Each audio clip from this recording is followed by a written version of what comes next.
Well, this is an exciting one, for me at least, because we have a brand new manufacturer, okay, to me, Lotus.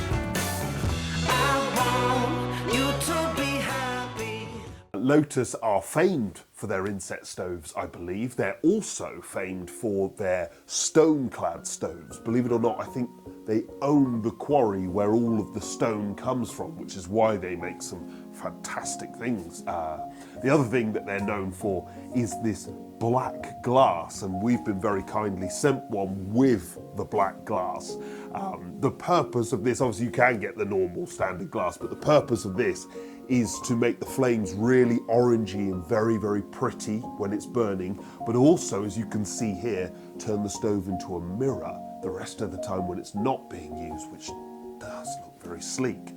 The first thing to say is we have an air control, slides in and out, what I'm assuming is an air control, and this echoes it, but it's actually the main door handle. And does it open 90 degrees? It does. No further though, but you know, we'll let them off for at least achieving 90 degrees. That feels quite nice as well.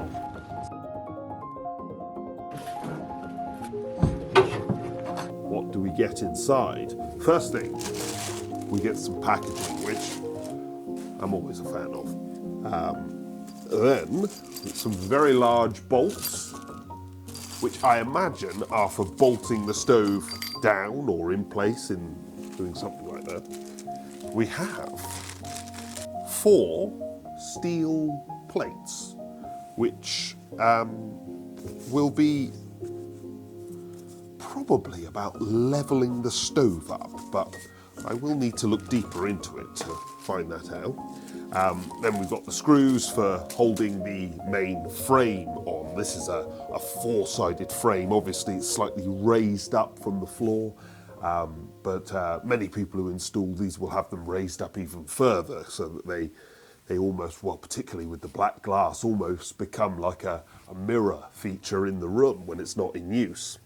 We've got a brochure, we've got some aluminium sticky tape, which, as you can see here, I did actually find a place where this was used, so maybe that's some replacement stuff that they send with the stove.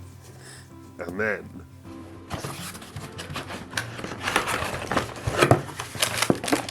we get a glove, which is, Lotus, quality first. Very smart.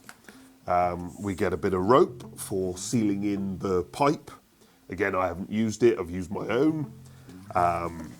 Another little note about their black glass. They're very, very keen on their black glass. We've got declarations of conformity, we've got special EU approvals, we've got user instructions and assembly, we've got some other instructions in here as well, telling you how to fit it and take it apart.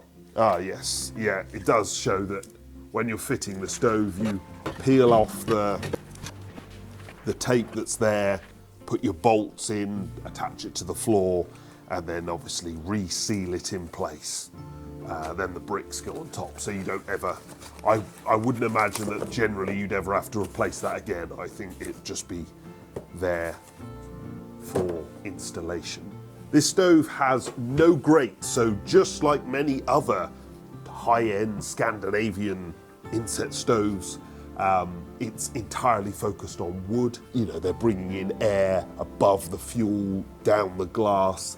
They'll have those things. I've never used one, so we're going to have to find out, but I'm expecting this to be very, very well sorted. 2 small logs on the base, the rest of it filled with flame with very clever air management.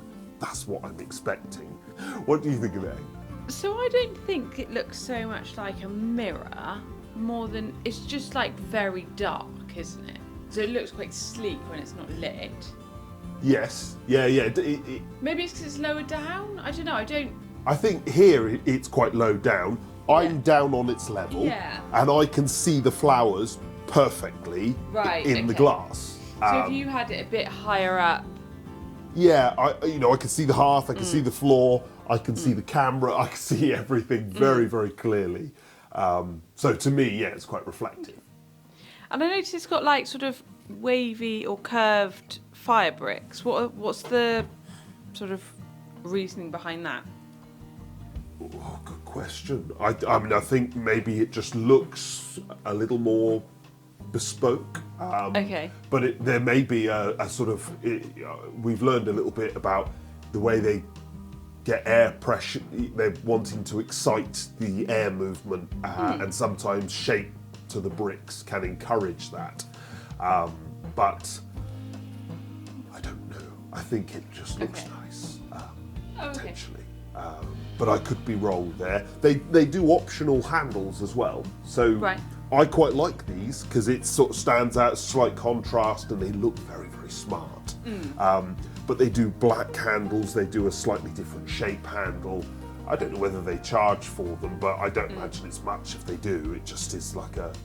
That's just a preference. Yeah, I suppose, a quirky sort of, I've got, you know, I want to personalise it. I quite like the sort of the Lotus logo that they've...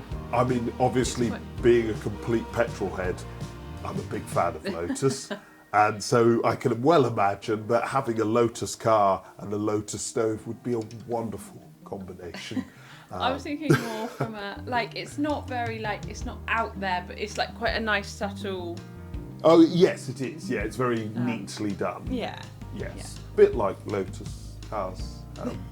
They also do things rather nicely. I'm sure you'll show me lots of videos later. Of course, yeah, I'll do my best. Thank you very much for watching. I hope you've enjoyed it. Obviously, if you're interested in this model, this is the 370 Petite Lotus stove. But they do this stove in lots of different sizes. Obviously, we're going to go into further detail during the review, and if you want to see that, then there will be links to it. This will be a part of a whole series. And obviously, if you've enjoyed the video, share it, like it, subscribe to us if you fancy. Those things really help. The other thing that is really useful is comments. Not only is a community of comments with questions being answered really helpful, but more than that, what you say shapes how we do things. So if you've got any suggestions, questions, chuck them in there, and we'd love to come back to you. Thank you very much for watching.